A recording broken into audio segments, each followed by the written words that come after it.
আপনারা রাষ্ট্রের কাছে অনেক কিছু চান, কিন্তু রাষ্ট্র পরিচালনার মধ্যে সবচাইতে মূলনীতি হওয়া উচিত আমরা রাষ্ট্রকে কি দিতে পারি।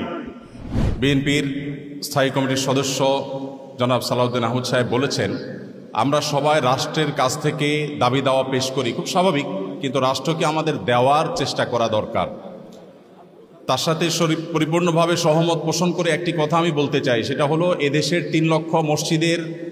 কমপক্ষে 6 লক্ষ ইমাম মুয়াজ্জিন রাষ্ট্রকে দেওয়ার জন্য প্রতিনিয়ত চেষ্টা করেন এবং দিয়ে যাচ্ছেন। দুর্ভাগ্যজনক বাস্তবতা, স্বাধীনতার 50 বছর পরেও ইমাম মুয়াজ্জিন এবং আলেম ওলামাদের কোনো অবদানের স্বীকৃতিটুকু রাষ্ট্র কখনো দিতে পারে নাই। আজও বাংলাদেশের চেহারাকে যদি পরিবর্তন করে দিতে হয়, আজও বাংলাদেশকে যদি স্বনির্ভর করতে হয়, আজও বাংলাদেশের পরিবেশ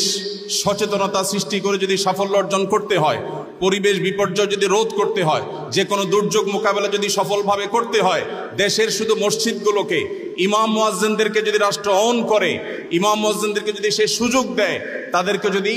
অন্তত কাজ করবার পরিবেশটা করে দেয়, আমার বিশ্বাস বাংলাদেশের চেহারা পরিবর্তন করতে আর কোনো কিছুর তেমন বেশি প্রয়োজন হবে না।